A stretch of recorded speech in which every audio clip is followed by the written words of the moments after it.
So I think it's important that you really hone in on what your customer looks like. Who are they? Where do they spend time? And if it's not social media, then don't go to a social media company. Welcome everyone to another episode of Your Lab Central. Today I'm joined by Debra. Debra, do you want to tell our audience why they should be excited about our conversation today? You should be excited about the conversation today because we are going to talk about some great marketing information. I've been doing it a long time, and so I have lots of info on that, but also just about my story in general because I started over in my 50s. It's not easy to do as a woman, finding myself really at the bottom after all my kids. I raised 5 kids, and they all were out of the nest, so none of them to take care of. And then my marriage of 20 years fell apart, and then my mother passed away. And here I sat with only one person to take care of, and that was me, and I had no idea how to do it. And I had to completely start over. So it's inspiring. It's never too late to start your life over and find your passion again. I've done it, and I feel more in my own skin today than I have in a couple of decades. So and I'm 58, and I feel like I've had a brand new start. And it inspires me, and I think it'll probably inspire others as well. That surely sounds like an inspiring story. So before we get to the marketing, let's just talk about how you started off from, I don't know, should I call it rock bottom, perhaps? Uh, and Right, yeah. so suddenly, yeah, I mean, after 50s, starting on a fresh entrepreneur journey, how would you say it was? How did you happen to just start out? My ex-husband gambled our life savings away, and so it was very intimidating and frightening, and I wasn't sure what I was gonna do or how I was gonna do it. And when my mother passed, she was just my person, and my father died when I was very young, and it's like the only person that knows everything about you, right? She knew everything. She knew all the stories. She knew every bit of history, and I took care of her for a long time. So that left me really just on my knees with overwhelming grief. I was already painfully thin and frail, and I knew I had a lot to do if I were going to make up one for lost ground. And then also, it's finally, I spent so much time taking care of other people and making sure other people's needs were met. And now it's time suddenly for me to decide for just myself. I'm the only one that matters. It it was terrifying, honestly, and I didn't know what to do. And I made some non-negotiable boundaries with myself. And the first one involved with physically. Mhm. I felt frail. I felt like I whatever it is I need to do, I don't know if I'm even able to do it at this point. And I was always an athlete. I'm used to feeling strong. It's not a normal way for me to feel. And I had lost a significant amount of weight. I'm pretty thin now. And I mean, I think I look really good now. I weigh probably about 138 or so. And I lost Look all the good. way to 114 pounds. Okay. And I just felt weak. And so the first thing was I am going to take care of myself physically. And I didn't know why. In my mind, it was because I needed to feel like myself again. At the time, that was my main goal, was feeling strong like myself. But now I know how important it is for your physical vessel be able to hold your blessings. It's so Yeah. important. I've done so much spiritual growth that I understand why I was compelled to do that in addition to just feeling like my natural self. So my boundaries were, one, I'm not going to eat fast food. At the time, I was coming home from my job that was temporary, and I was grabbing food and sitting on my bed and eating it and staying there. And so that was number one. I'm not going to eat fast food. And I have eaten fast food a handful of times since 2021, and it's just not a part of my life anymore. I've Yeah. really held that boundary. And the other, I'm not going to eat in my bedroom, right? I'm going to be out where life is. And if I'm out, I have an open floor plan in my house so I can be in the kitchen and still see what's happening in the living room and and those things were really important.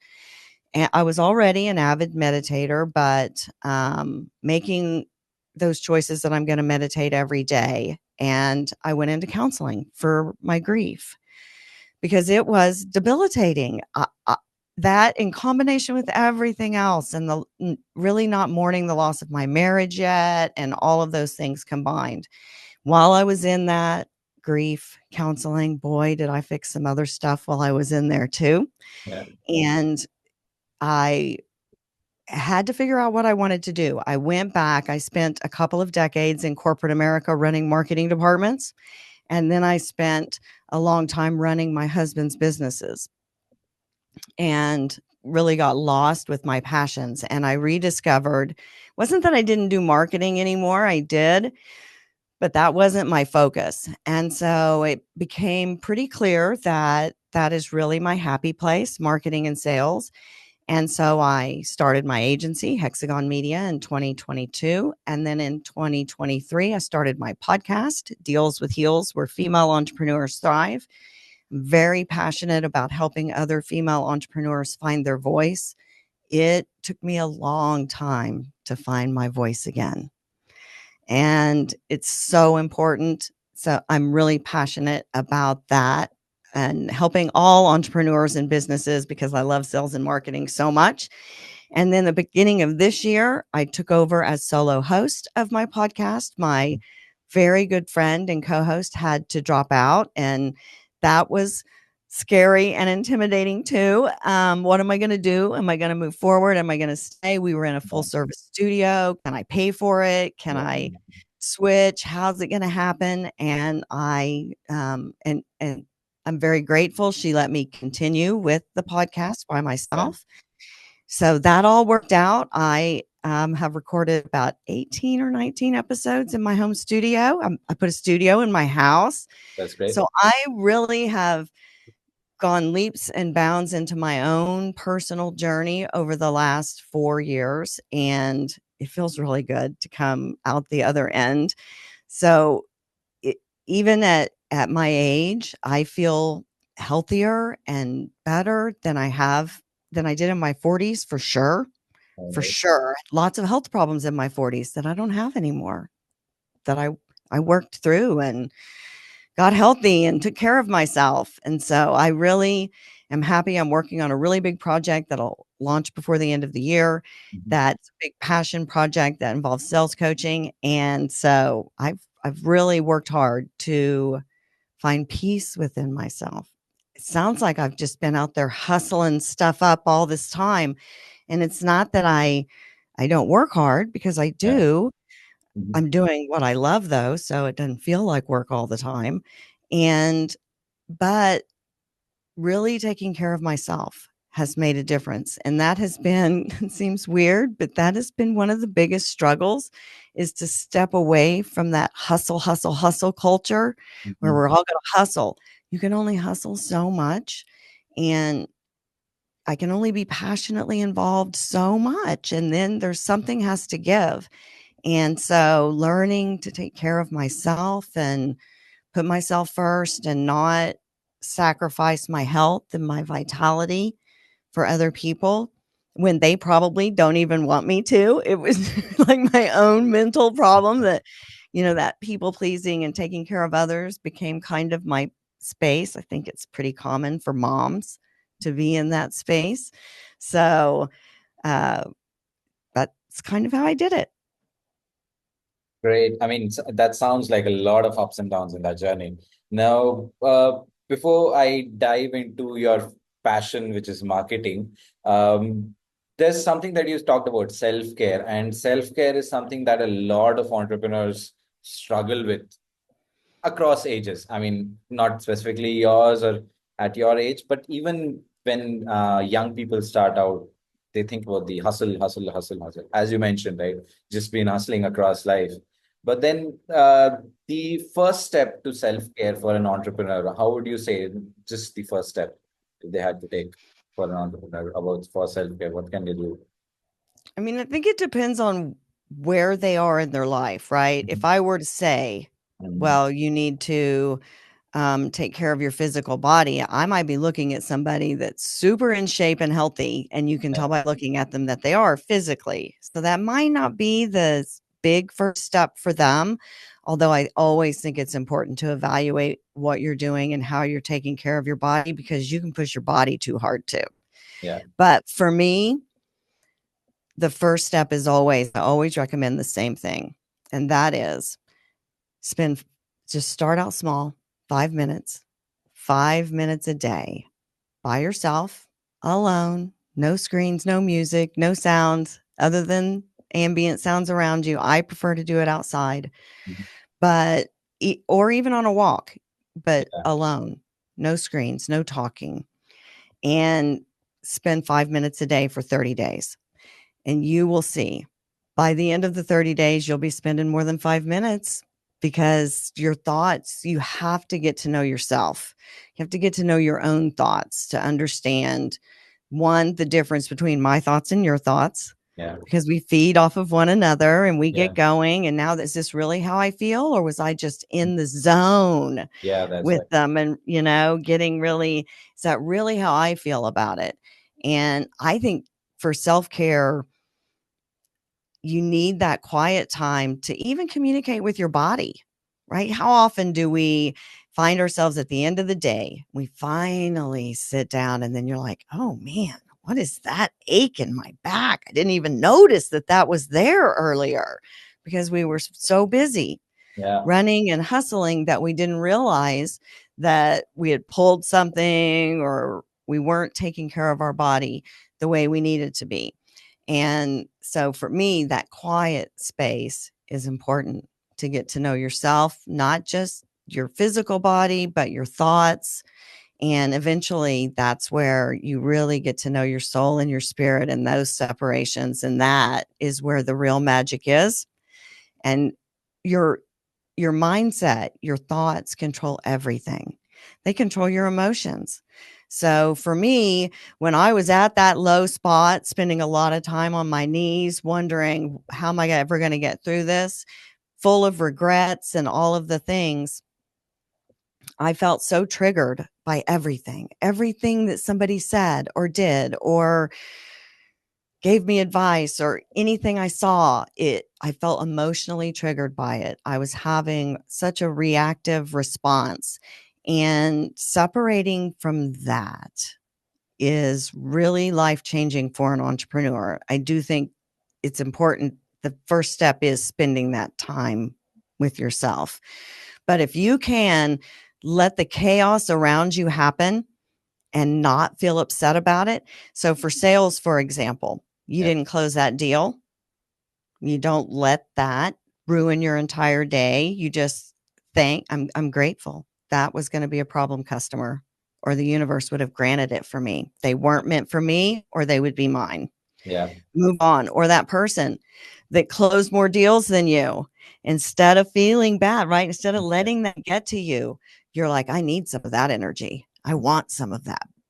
Be receptive, be open to it. Being able to do that and not be triggered and not be jealous and envious and not have those, oh, human emotions that we all end up yeah. with, boy, that will change your life. All of your good stuff will come to you if you are able to do that. That is not easy. That takes work. And starting that 5 minute a day, just 5 minutes, will is the first step to doing that. And it is the most important thing.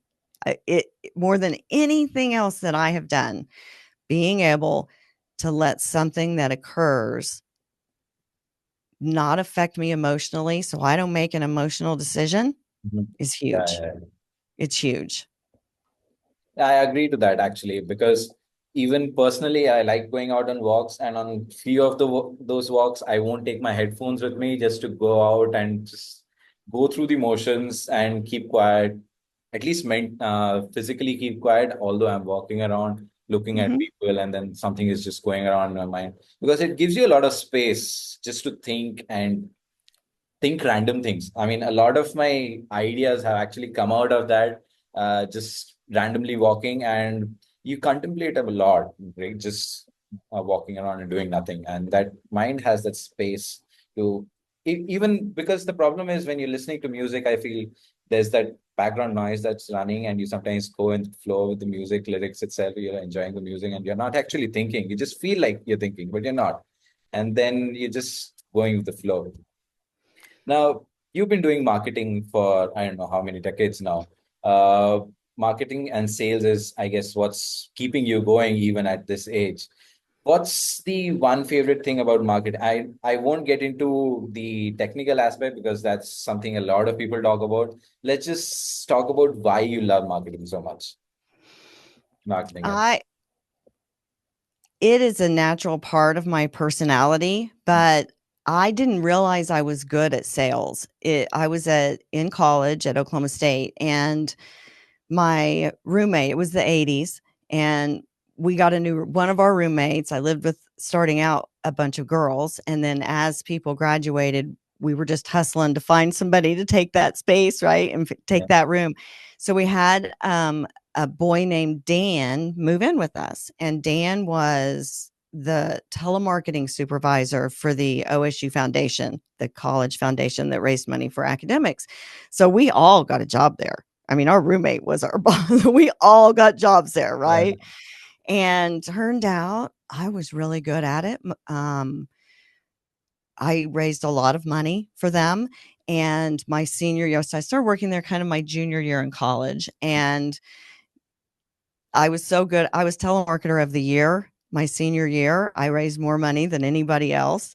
And so that was my first really dabbling and understanding a little bit of what sales even was. Of course, I had been working in restaurants and waiting tables and those kinds of things that I now know are part of sales. But at the time, I didn't really know about it. So here I am. I'm halfway through college already. So I started just shoving in marketing classes and business classes at the end. And what I like about it the most is being able to communicate and understanding another person's need and finding a way to fill that need and making money while doing it. yeah. That's Right? the most important part. Yeah. Right, it is, but I have, when I do sales coaching, I do, sales psychology, buying personalities, and you can use that in marketing as well. We have over the years when we do targeting, we know that if you're targeting an older person over the age of 55, that they're not on Google, they search on Yahoo. We All of that, the science of it, the getting into the Consumer nerdiness mind. and the nitty-gritty and finding them and how to best talk to them and communicate with them. I'm not trying to talk them into it. I'm trying to communicate my products and services to them in a way that they like to be communicated with, Yeah. right? Then they can decide. Sometimes my product or service still isn't the right thing for them. Yeah. But because I communicated and I built a relationship with them, even if they don't buy, I'm going to ask them if they know somebody else, right? I'm going to be able to come in there and say, "Hey man, I completely understand. I thank you for your time. Do you know anyone else that Mhm. I might be able to help, since now you have such a great understanding of what I do?" Yeah. And man, what that does, one, it pops that pressure plug, right? They're like so relieved you're not trying to sell them anymore and they don't have to say no again, that they're so willing to help you. They would love to help you because now they've relieved that pressure of, Mhm. are they going to keep trying to pressure me into buying?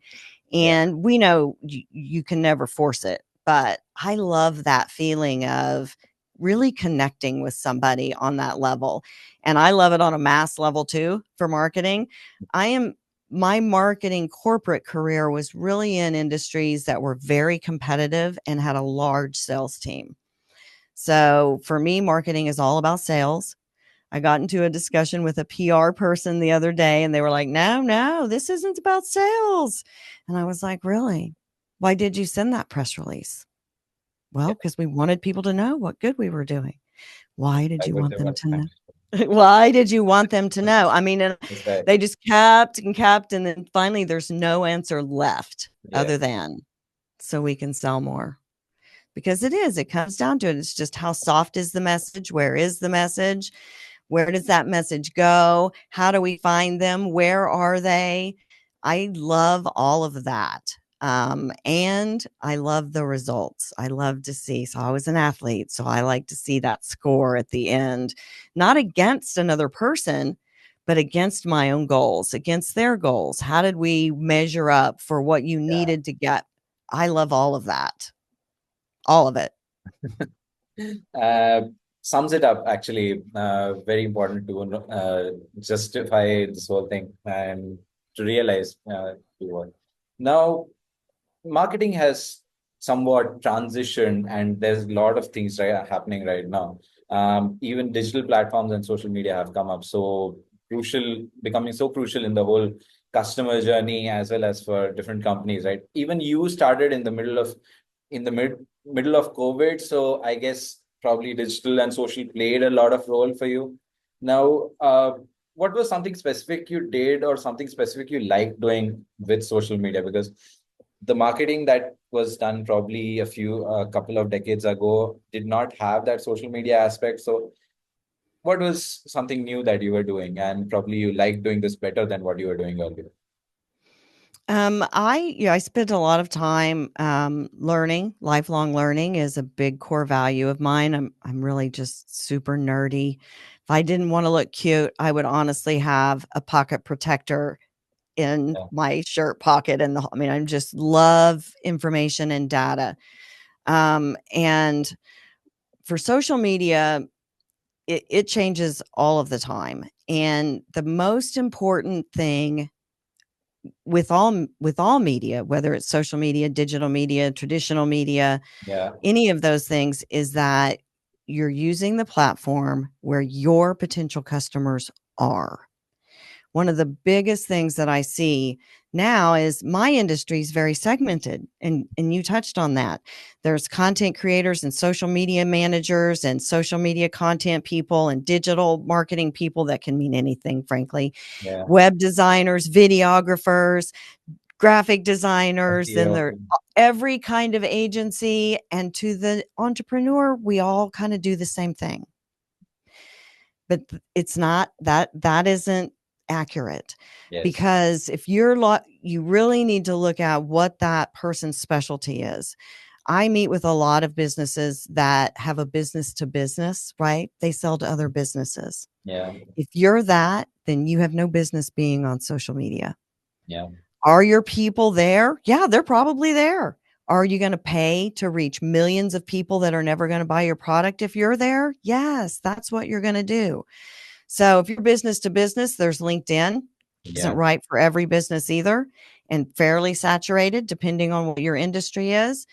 So I think it's important that you really hone in on what what your customer looks like. Who are they? Where do they spend time?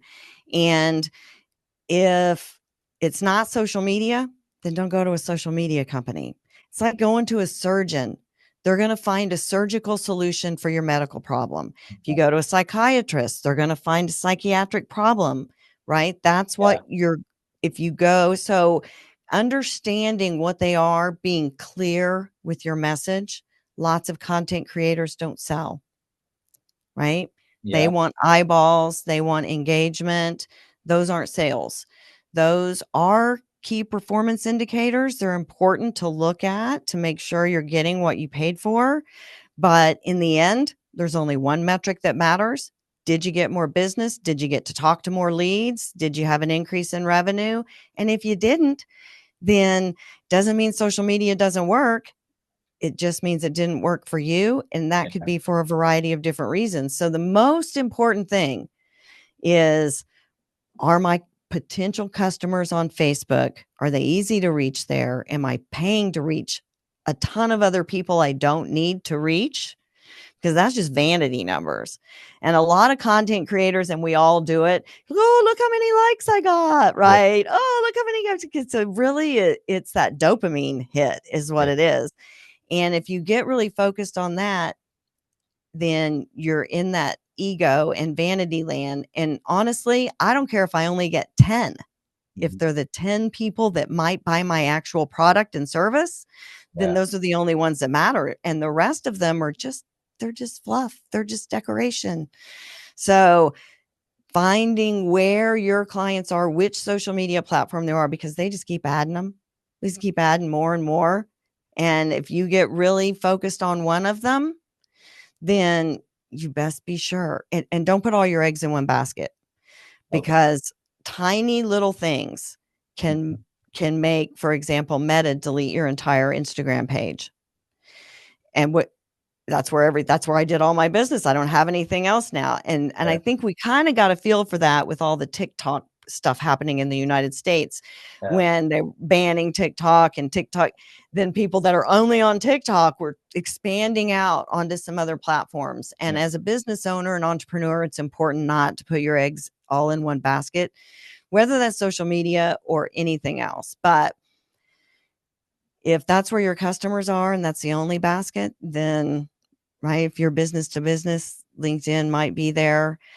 That might be the only basket. But that's the most important thing for me in social media. And the big thing also, back in the day, it was people need to see your message 5 times before they'll make a buying decision on average. Now, but they were seeing it, right? They were looking at it in a newspaper or in a Yeah. magazine, and there was one screen in the room. And when a commercial came on, you ran to the bathroom or the kitchen or you watched it. It wasn't just coming at you so much that you, you can't. That's the part that really has changed, is how quickly things pass by, Mhm. whether it's television, whether it's phone. Now you're so distracted. I've got my phone and the TV. I Yeah. might have a laptop up too. And because I'm doing a little bit of work while that's on, and then my friend texts me. So it's multiple screens as well. So now you're really looking for touch points, and you need about 15 to 18 of them. And all kinds of things count, though, handing out your business card, your truck going by with your logo, Yeah. plus all any kinds of content. But so that really changes too. You got to have a lot of it out there, but a variety of different ways. So you're touching them in multiple places so that when they are ready to buy, Mhm. they recognize your name, they remember your name, they've seen it in multiple places, even if it's subconsciously. So those things are important too. Now, you picked out a specific topic, content creators. You talked about content creators a lot, just in the past on. Well, so basically, I mean, content creators are creating a lot of content these days, and businesses are reaching out to collaborate with them, and they're looking at opportunities where a content creator who is in a specific niche, okay, they want to probably they can bring value by partnering with us. Okay. Now, obviously, it has been happening in previously. It was just that the company itself was designing the whole campaign, and there was just an influencer coming in and doing the whole video for them. But now it's the company telling the content creator that, yeah, I have this idea, we have this product. Now, can you sell it for us and do it in your style? uh, there's a lot of issues with that. I mean, alignment and things like that. Could you just comment in short regarding that as to how can a company find alignment with a particular content creator, if they had to? I think content creators are really important because most of us aren't content creators. I mean, you and I are, but let's face it, the Yeah, plumber isn't, and the guy down the store with his convenience store, and this person, they're not content creators. They probably aren't even creative to come up with ideas. yeah, So, on the other opposite of that, the content creator, they're good, they're creative, they like to make content. They don't know anything about your business or your industry. mhm, And so merging those and finding the right one is important. What a lot of businesses want to do is just hire that content creator and then let them go. Just Yeah. do it. And that is never going to work for the reasons we just said, that they aren't podcasters. You're hiring them to make podcast content. Yeah. They don't know how to sell. They don't know what you're selling. They don't know. So the important thing is that you, as the entrepreneur, really get tight on what are you doing? Who do you want to reach? Who are those people? So your content creator can say, okay, I'm looking for families. Now their creative juices are working on their family message for you rather than trying to figure out who are they reaching on their own. Because remember, they're creative and they're content creators. They're not going to come up with offers. They're That's not going to tell you how to sell your product. It's it is on the entrepreneur to communicate all of that, every ounce of it. Just vomit it all out to them, right? Just purge it, tell them all the different categories and let them come up with a plan for Mhm. social media or wherever you're putting that content. But the more information you can give them Yeah. about what you're trying to accomplish with the content, what's its purpose? Yeah. And just getting my name out there is not a purpose, right? Why do you want your name out there? Get specific with it. You need to sell more. You need to build demand for your products and services for people that aren't using it at all. And you need to build demand for you as the provider of choice. These are what we do. This is how we do it. This is how we sell it. All of those things. Then work with your content creator on a specific plan for how they're going to do it. If you do that, then your content creator will love you, first of all, because they sitting around trying to figure out what to do is so difficult. Yeah. And, but on top of that, you'll have more success because your messages will be honed in. So it's not set it and forget it for you or for the content creator, Mhm. but they need direction. They need direction. That open line of communication. Next month's coming. What are you promoting? Mhm. Who are Yeah. you promoting it to? Who are you trying to sell to? And then create around that. That is the best way. Open line of communication, involved interaction between all of you. Don't hire somebody separate from your company and tell them just to go make content, because you're going to get content and it'll be good. It'll be produced good. It'll have all the elements, but it won't have the right messaging in it. If you want that, then you need to hire somebody in house that can spend time with you every day, because you're just giving it to them via osmosis. Yeah. And so that really is the key. Content creators are hugely important, but you have to guide that. Now, you've given very conclusive tips here. I mean, for entrepreneurs and marketers to actually go out and do things. Thanks for that. Thanks for joining me in again.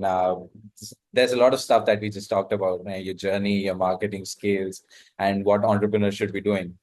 Thank you for joining me. And Deborah, do you have any specific contact you want to share where people can connect with you later after the show? Absolutely. You can always reach me on my podcast website, dealswithheels.com. It is available on all platforms. I would love for you to check it out. Episode 64 premiered this week, and I'm still a baby podcaster, but I'm so proud of myself for those. You can also, on my agency website, hexagonmedia.net, you can download my free ebook, which is 5 steps to having a mindset for success. And those are the actual 5 steps that I took to change my life. So, those first steps, that physical, Mhm. taking care of my body, is step number one in that book. And I'm not a counselor or a psychologist. That it's actually what I did. Mhm. And so that's available for free, and I can send a link for that. But it does pop up when you go to my regular website, hexagonmedia.net. And you can always touch base with me on LinkedIn.